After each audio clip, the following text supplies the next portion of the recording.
This is 27 News First at 11. The Kentucky Wildcats are advancing to the national championship game. And UK fans in New Orleans are celebrating the chance to fight for an 8th national championship. Police and firefighters are having to work fast to make sure that these couches don't catch fire. It was cats and chaos. I'll take you downtown to the Avenue of Champions, where the party spilled into the streets. 27 News First starts now. Good evening, live from the Big Easy in New Orleans, where thousands of UK fans are celebrating the chance to go for an 8th national championship. It'll happen Monday night here in New Orleans at 9:16. The Cats now 37-2 after beating the Cards 69-61. And I can tell you there were a lot of excited fans coming out of the dome here, ready for a good time in New Orleans. But before we get to all of our game coverage, we want to get you to some breaking news out of Lexington.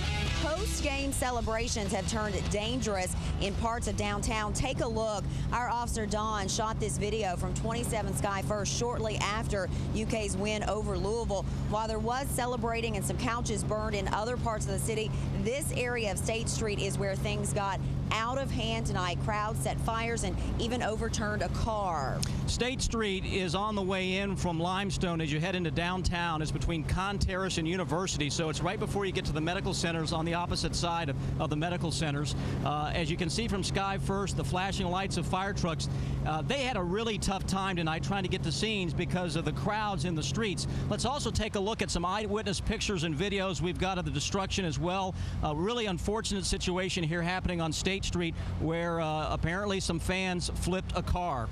And an eyewitness shot of some video that we have of fans actually burning a couch, also from State Street. There have been reports of injuries from the chaos as well. WKYT's Kristen Kennedy was with firefighters tonight, and she is live now with more on this breaking situation. Kristen, good evening to you. What is the situation right now where you are? Well, Amber, good evening. What firefighters are trying to do right now is get another car that was set on fire off of State Street. They have really had their hands full right there tonight because, as you're about to see, State Street just exploded when the Cats won.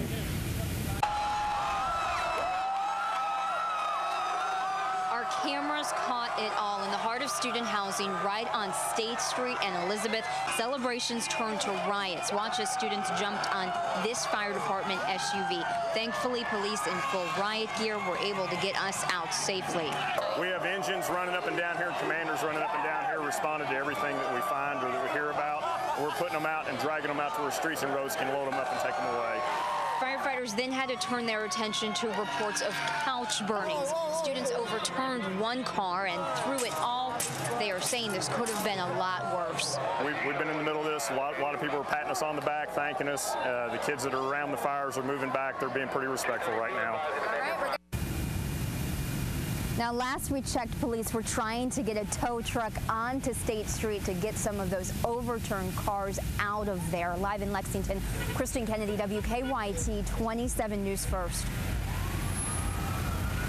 Kristen Kennedy, thank you so much. Now we're taking a live shot of State Street, and that is an area where things are starting to calm down somewhat. There is still a heavy police presence in that area. This is one of those areas that was really wild tonight in all of this celebrating. And this was really no surprise. All week, city officials from the mayor to the police chief to the fire chief have been saying to the fans and the public, listen, we're going to tolerate only so much. We're going to let you have fun, but we're going to draw the line. And when you start destroying property like cars and setting couches on fire, we're going to step in. We're told that police officers have video cameras and have made some arrests, and probably more arrests to come. So it's been a serious situation. We hope that none of the injuries we've heard about are serious. We did have a report from the Herald Leader that they had somewhere around 3 dozen couches, Amber, that had been set on fire.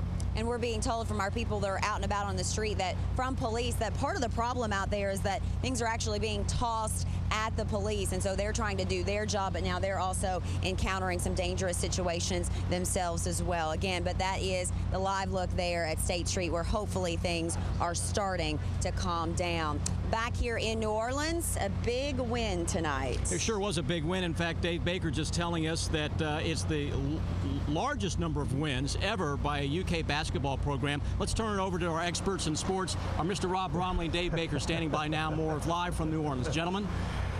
Thank you, Sam. It's on to the national championship game. Kentucky and Louisville tonight here in the semifinals, the Final Four. Dave, Kentucky played well. The Cats can certainly play better. This was a game that got off to a good start.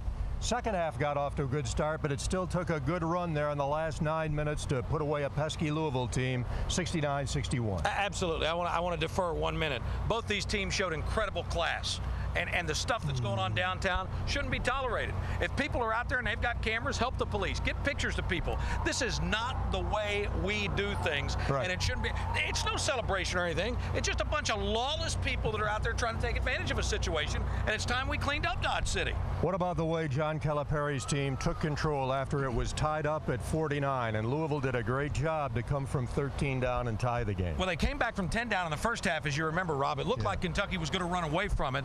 They didn't go ahead and put them away, and when you keep a team around like that, Louisville got going a little bit. Kentucky went up, as you said, 13. They hit a 6-minute drought, but then when it came to stretch time, this team bounces back so many times. 49-49, Terrence Jones, Michael Kidd-Gilchrist, they had not had a great night. They scored the next 11 points for Kentucky in the midst of an 11-2 run. All right, for all the highlights now, let's send it back to Lexington and Lee K. Howard. Lee K. Hey, thanks, guys. I didn't get the front row seat that you guys had there at the Superdome in New Orleans, but we had a good sight here in Lexington. A trip to the Final Four on the line between Kentucky and Louisville. This game marking the 5th time these two great rivals have met in the NCAA tournament. First time ever in the Final Four. The Cats have started the game great early on all the time, and Marcus Teague was sensational early, giving the Cats the 10-4 lead.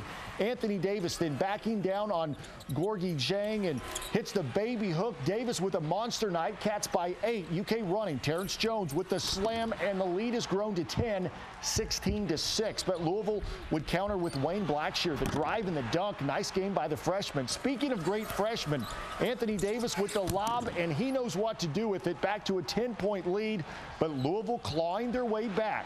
Russ Smith, the steal and the score. That would cause Coach Cal to call a timeout. A 6-point ball game, 26-20. After the timeout, Deron Lamb goes right at the basket, hits the off-balance shot, draws the foul. UK up by 9. The Cardinals with a great play then. The behind-the-back pass to Jang for the hammer and the foul. The lead down to just 3. Kyle Wilcher, just 1-3 in the ball game, but he always does this when the Cats need some momentum, pushing the advantage to 34-28. Rick Pitino, his team down 35-28 at the break. Second half, Darius Miller steps up. Anthony Davis rejects that shot right there. Darius with the layup there. Then Peyton Siva. A tough 32 minutes for him tonight. Anthony Davis rejects his shot. AD with 5 blocks on the night. Louisville, though, with one last push, down by 6, and that was Wayne Blackshear with the follow jam. But you knew the answer would be Anthony Davis, and the best freshman in the world takes care of it. The big dunk, and then Siva brings the game even for the first time since it was 2-2. Rick Pitino is pumped. 49-49 all, but Michael Kidd-Gilchrist rallies the Cats. The spin move and the dunk, 53-49 Kentucky. MKG had 9 points on the night. UK had more gas in the tank. Darius Miller. That was a huge three-pointer in the game. A hug from Cal after that, and then there was the nail in the coffin. Anthony Davis, the one-handed hammer, and Kentucky beats Louisville 69-61. They advance to their 11th NCAA title. And like Rob and Buzz were saying in New Orleans, a great game for the Cats. The Cats showed that resiliency that not many times the young teams can show. And for more analysis on the game, we now head back to New Orleans to Dave Baker and Rob Bromley. Guys. Thank you, Lee K. And no question, Dave, this Kentucky team showing a lot of poise. As a young team, it shows the poise that it has all season. You know what they do? They lock things up under John Calipari as well. Last 78 games, Kentucky is 77-1 when they hold opponents under 67 points. They take care of business when they should. It started early in this one with Marcus Teague. Everybody talked about him. He didn't have a great game against Louisville the first time they played, but we see him kind of blossom as a point guard here in the latter half of the season. And to start the game, it was his penetration, I thought, that really opened up the offense. Well, it did, Dave, and let's hear some of the post-game comments now, starting with John Calipari, who talked about the fact that his team has got to play better. We did not play at our best tonight. We played good, but that wasn't our best. You know what? So maybe Monday is our best. We're just worried about us. We don't know who we're going to play. I will say this. We must play tougher than we played this game. If we don't, it's going to be a hard game for us to win, because I think toughness is going to be the factor in the game. talent and all that other stuff and team, whoever we play is going to be an outstanding team. So we're going to have to play tougher than we did this game. It was just a close game, very emotional. We fought all game, and just to go to a national championship, with the team that we have, starting 3 freshmen and 2 sophomores, it's just great. We got a great team, and we just won a game closer to our dream and our goals. So it was a lot of emotion there. He did what he's done all year. He blocked 4 or 5 balls. He scored around the basket, had a couple offensive tip-ins, but the greatest thing about him is his teammates make him better, and he makes his teammates better. They were trying to play him, so Marcus Teague was shooting layups to start the game. Like, if you're not going to play him, Marcus will shoot layups. These guys don't play like freshmen. I mean, y'all been watching them play all year. They play like seniors in college. We've been successful in those situations throughout the whole year, so I don't have any doubt in them. Not at all. I mean, I have almost all the confidence in the world in them because, like I said, they don't play like young players. You see how talented they are, how good of teammates they are. So I'm not worried about them at all, and they've came through all year. We believe in it. Other players' nights. It might not be your night, and it'll be somebody else's night.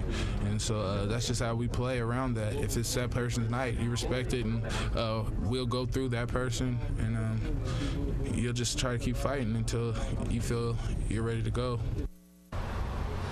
Post-game comments for the Wildcats after they defeated Louisville tonight in this Final Four, 69-61. And let's break down the game. Starting out, Kentucky getting out of the gates off to such a good start, and Marcus Teague was really the reason for that. He scored 6 points in the first 3.5 to 4 minutes, Dave.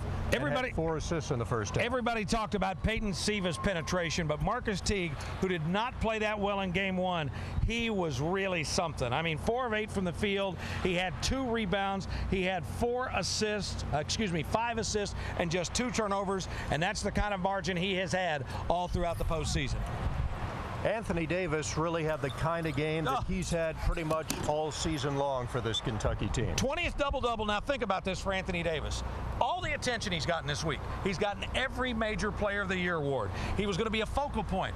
Remember, who did you have? You had Chris Smith, who said, we're going to take it right at him and try to foul him out. Well, he only had 2 fouls. But what he did, he almost had a perfect game. He was 7 of 8 from the field. He hit 4 of 6 free throws. He had 14 rebounds, a dozen of those on the defensive side, to go along with 5 blocks, 2 assists, and only 3 turnovers. The guy's poise is unbelievable. He just plays and plays and plays. And oh yeah, did I mention the most valuable player on that floor was on the floor for 39 of the 40 minutes.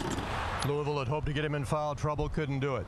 When the game was tied up at 49, Michael Kidd-Gilchrist had missed a couple of free throws there. It wasn't having a great game, and then he really stepped up, and I'll always remember that spin move that he made for the dunk.